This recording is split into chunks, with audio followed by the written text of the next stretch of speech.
আজকে ককরোচ পার্টির আন্দোলন প্রসঙ্গে ইন্ডিয়া জুড়ে মোদির যে সেকেন্ড রাউন্ড অফ পাল্টা অ্যাকশন সেটা শুরু হয়েছে কি দিয়ে? এটা শুরু হয়েছে যে বিদেশি ষড়যন্ত্র হচ্ছে মোদির বিরুদ্ধে, মোদি সরকারের বিরুদ্ধে। কে কে করছে?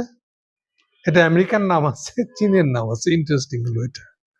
আর এই কাজের জন্য তারা নামিয়েছে যতগুলো ছোটখাটো ক্যাম্পেইন মিডিয়া আছে। ময়ূক রঞ্জন যে একদিন বাংলাদেশকে খালি বাংলাদেশের বিরুদ্ধে এই দখল করে নিব, এইটা করে ফেলবো, এটা সে এই বলে যে ময়ূক রঞ্জন প্রোপাগান্ডিস্ট যে ভিডিও ছাড়ে লোকটা, ময়ূককে দিয়ে করেছে। এছাড়াও অন্য আরো অনেকেও, তাদেরকে দিয়ে এই ক্যাম্পেইন গুলা চালানো হচ্ছে। আজকের দিনে ফেনোমেনা এটা। মোদি বুঝছে যে এটা মাঠের আন্দোলনে সে জিততে পারবে না, কাজে এখন ষড়যন্ত্র তত্ত্ব বাজারে ছেড়ে দিতে হবে। ময়ূকের কথা সার কথা হলো এ নিয়ে 12 বছরে 44 বার হয়েছে। কি হয়েছে? বিদেশ থেকে ঠেসে ঠেসে টাকা ঢুকলো, জলের মতন বিলিয়ে দেওয়া হলো এনজিওর মাধ্যমে। মিথ্যা কথা। ইন্ডিয়ান এনজিও বাংলাদেশের ধারে কাছে না। ইন্ডিয়ান এনজিও কে ইন্ডিয়ান রাষ্ট্র সেই 80 দশক থেকে এমন কোণঠাসা করে রেখেছে। আপনি যদি ইন্ডিয়ান এনজিও যারা চালায়, এনজিও নাই তা তো না, তাদের জীবনযাপন যদি দেখেন, আপনি সেকেন্ড হ্যান্ড গাড়ি কিনে, ইন্ডিয়াতেই চালানো সেকেন্ড হ্যান্ড, ইন্ডিয়াতেই জিপ গাড়ি বানায়, সেই জিপ গাড়িটারও সেকেন্ড হ্যান্ড গাড়ি কিনতে পারে তারা। ফলে বুঝতে পারতেছেন কেমন ধরনের লোক তারা। ফলে ওখানেও এনজিও কে ইন্ডিয়ান গভর্নমেন্ট শুরু থেকে 80 দশক বলছি, যখন এত তৎপর হয় নাই, তখন থেকেই এনজিও কে খুবই কন্ট্রোলে রাখা হয়েছে।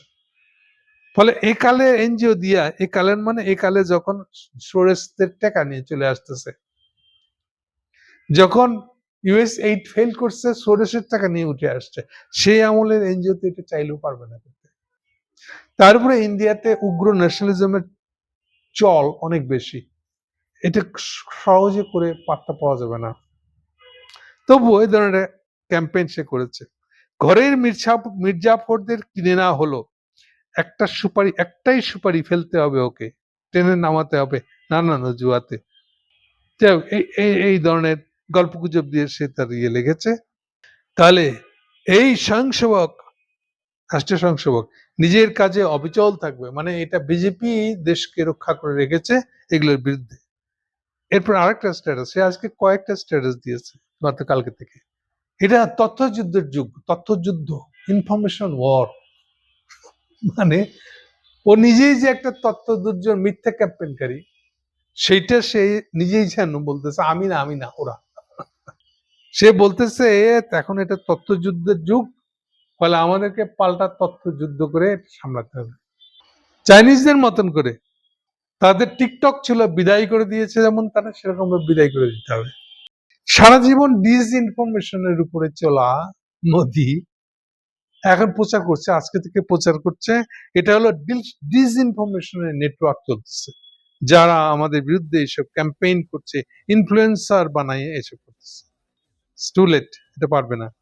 না, শুধু এই একটা দিয়ে কিন্তু থামে নাই। আবার ওদিকে রাজনাথ সিং, তাদের প্রতিরক্ষা মন্ত্রী, তিনি অভিযুক্ত করেছেন বিরোধী দলকে, তারাই উস্কানি দিচ্ছে এই আন্দোলনটাকে।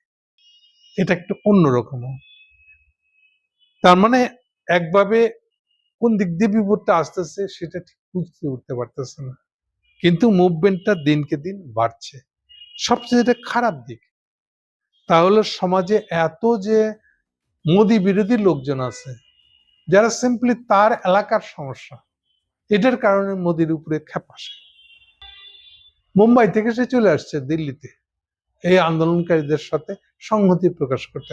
এক মহিলা, রিয়া, এটা তো ইন্ডিয়ান দৃশ্যাবলী, এরকম হয় না তো আসলে। কে কারণ গোয়ালে দোয়া দেয়, এটা হচ্ছে ইন্ডিয়া।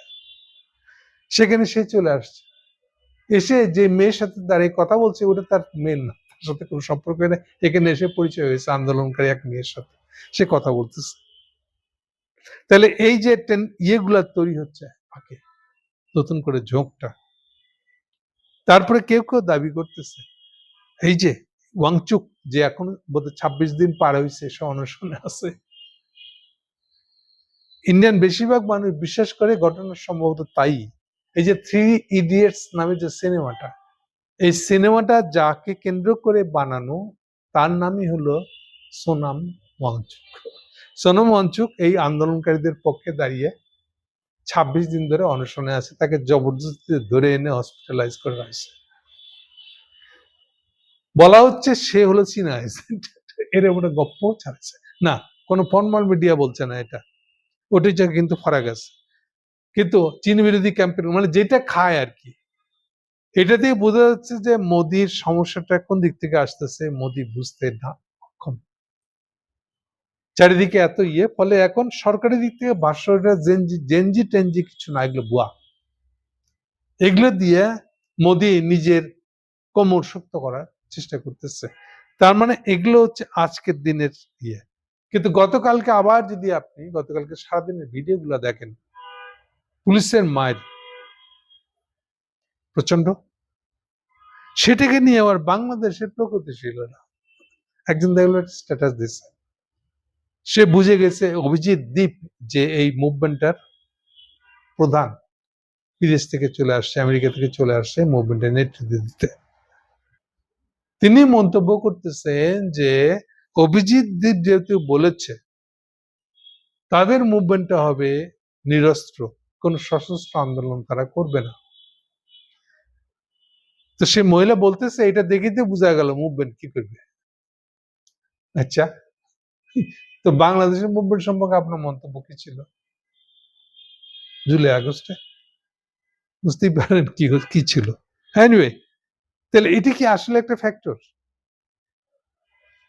আসলে বাস্তবতা হলো অন্যরকম। কালকে সারাদিনে কি দেখে গেছে, জেনারেলি তাদের মূল নির্দেশ এবং তাদের অ্যাটিটিউড হচ্ছে পুলিশের সাথে সরাসরি ফাইট না করা, বরং পুলিশ পড়ছে বিপদে, একটা ছেলেকে খুব লাঠি উঁচে 2টা বাড়ি দিছে, ছেলেটা একটু হিলে নাই, হ্যাঁ মারো, মারে আলো।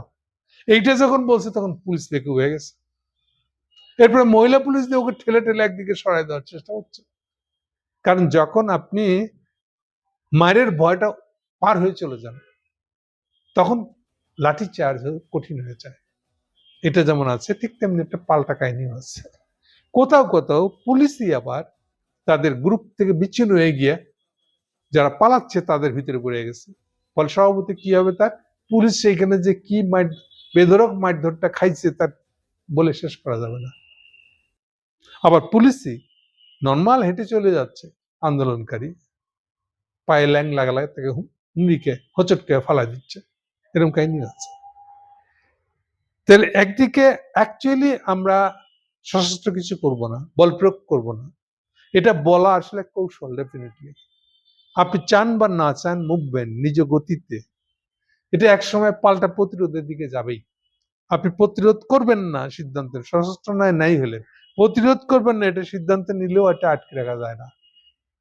প্রতিরোধ বাই ডিফল্ট, মানুষের স্বভাবই হচ্ছে প্রতিরোধ করা। কিছু না হলো ঠিক যেমন আপনার কোনটা লাঠির আঘাত আসছে, আপনার মুখে লাগতে গেলে আপনি কি করেন, আপনি হাত উঁচাই দেন, এটি তো প্রতিরোধ। তো প্রতিরোধ এটা ইনস্টিংক্ট মানে যেটা মানুষ সচেতনে করে না। অসচেতন আমাদের ফিজিওলজিটা এরকম ভাবে তৈরি যে অসচেতনেই সে একটা প্রতিরোধ গড়ে তুলবে। সেন্সিটিভ জায়গা হলো চোখ, মুখ, এই জায়গাগুলোকে বাঁচাতে আপনার হাত উঠে যাবে।